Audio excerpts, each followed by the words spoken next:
I gotta try that. Isn't that reverb cool too? Yeah, that reverb is I didn't know what your vibe was. Yeah, for sure.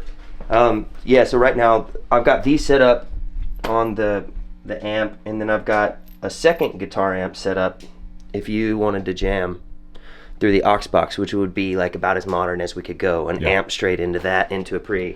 Great. And then I got a couple of different room mic options set up, and then just like a 4 mic drum kit set up, real basic, mono overhead, kick, snare bottom. Oh, 5 mics and the floor tom. Yeah. Well, this is the AEA replica of the 44, and it's fantastic, man. I bought that mic for the Larkin Poe record, and Rebecca sang Lips as Cold as Diamond. She sang the vocal on that mic, and it's fantastic, man. It's just such a great sound. So that's the room mic we're hearing. So this is what is this again? That's a RCA 77D. This is a great mic, especially for vocals. It sounds amazing. I was recording drums with it last night. Just a great sounding ribbon mic. This mic is the AEA version of the RCA BK5, but it's also an active ribbon, and it can take quite a bit of volume. What year is this Princeton? That is a 65. Okay. Yeah, that's my wife's Princeton. I've got a 67 over there that's been tampered with. That is awesome. This one's great too. Original speaker and everything in that? Yeah, everything's original. Okay. The amp that I've been like freaking out over is this little Tyler amp, and it's not just because it has my name on it. I would play it if it said Red on it, you know? Yeah. Or like, I was surprised last week to see you with the small combo. You had that, and then you had what, the rocker verb? Yeah, I had the orange rocker verb Yeah. and the 4x12. Yeah. Whoa. Yeah, I mean, like, you could probably electrocute yourself pretty quick. Yeah, I mean, I wouldn't stick my hand in that for sure. Yeah, I mean, you can smell it, right? Yeah. Are you a good drummer, Rhett? No, I can't drum for shit. I suck too. It's all on you.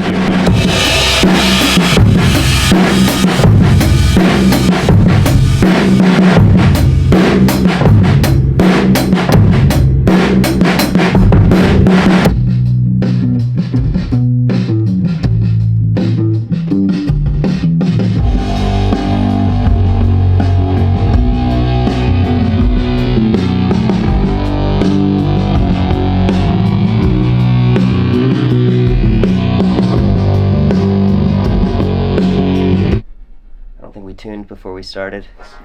Can you imagine having to tune to an actual instrument without a tuner?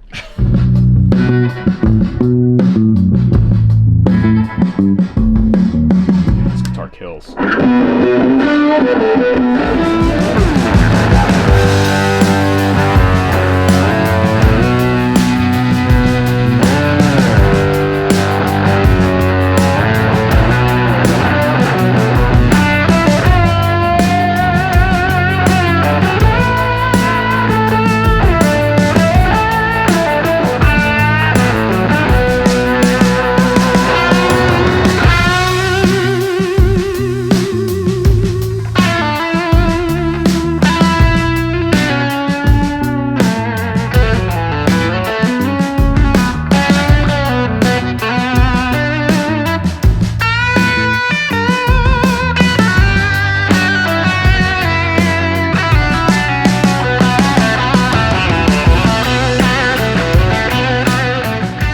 That's like, isn't it funny how tone will make you play totally different? Yeah. I feel like you play just so much cooler because that tone's more inspiring. Yeah, way more inspiring. It sucks whenever, I've been in studio situations before where I had a tone where I was like, that sucks. And then I play like, I suck. Yeah. Well, the first take was like not a bad tone. It wasn't a bad take either. You just didn't had feel more as fire in it just then. Yeah, I wasn't as comfortable. So you've got a lot of vintage stuff down here, and a lot of new stuff, modern stuff.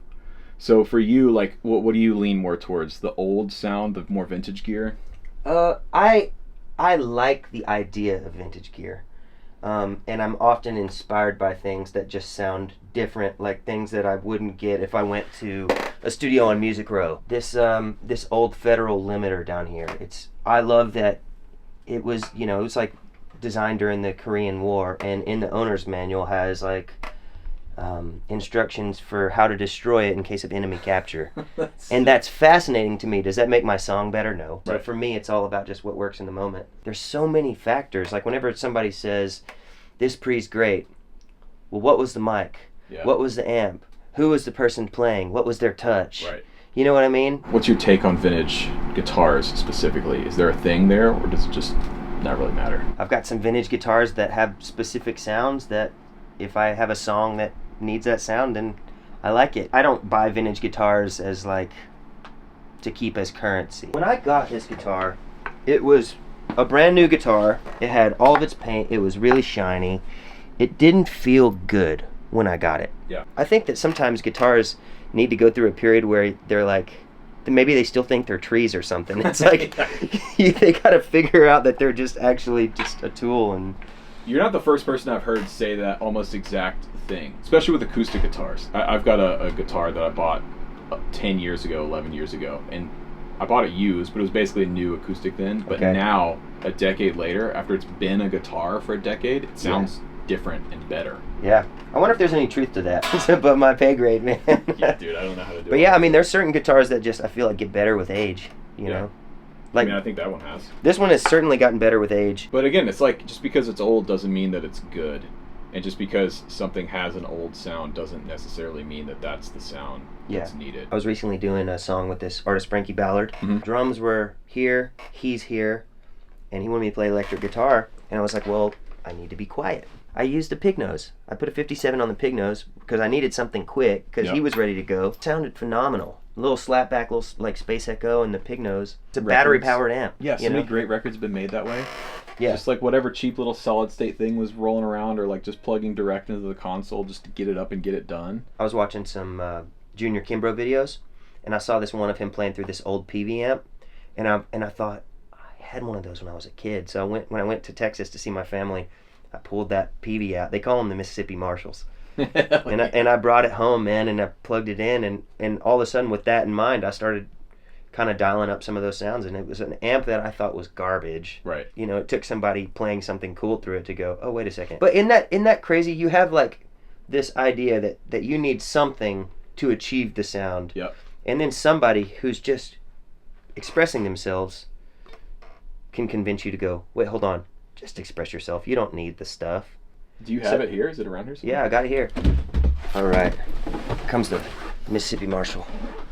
Yeah. Isn't that cool? Hey man, it says Studio Pro on it. Studio Pro. I mean, it's got to be what it is, right? Throw her out here and we'll mic her up. PV made a car, I'd drive it. If PV made a boat, I'd buy it.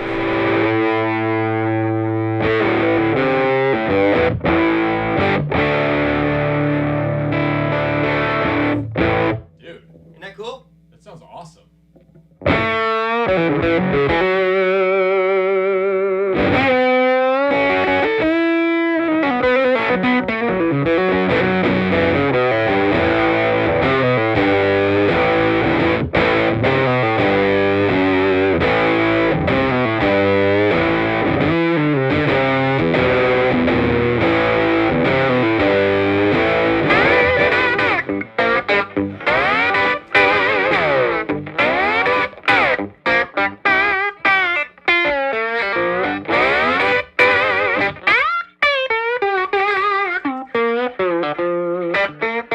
It's pretty cool, right?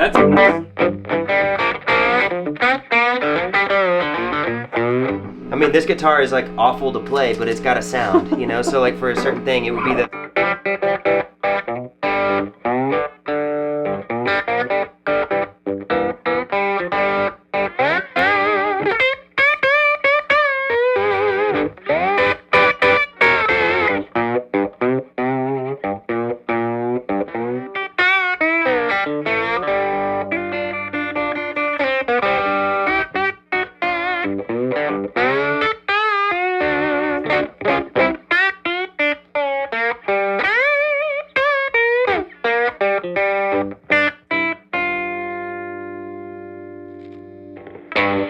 Dude, I gotta try that. Isn't that reverb cool too? Yeah, that reverb is sick.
I love this thing.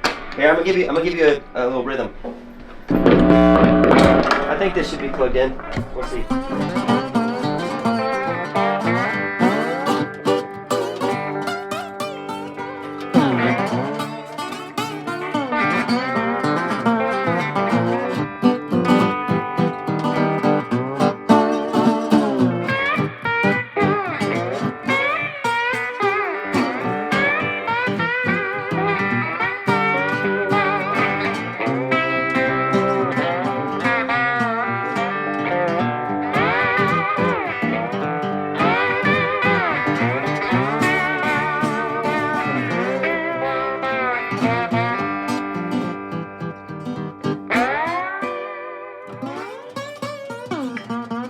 This and that together. I know, I was thrilled when I brought it home because I had the idea that it was no good, and then I plugged it in, and it was like, why did I think that? Someone made me think that, and that's what the internet will do to you. People will make you think things are. You gotta try it yourself. Yeah, I think that is a great lesson. I mean, I do it all the time too. I share my opinions and I tell people what I think about stuff and what I think is good and what I think is bad. But you are totally right. You have to go out and figure out for yourself what you like, what you don't like. Yeah, but I'm also a hypocrite. How many times have I called you and said, hey man, what's a good pedal to get? But also that's because I don't want to take the time to try a bunch of them. I went to a pedal store recently, man, and there was I was like, I'm looking for a reverb pedal. And I had the Holy Grail Electro Harmonics one, and I broke it. And I just wanted a one knob reverb pedal. And I was blown away at how many really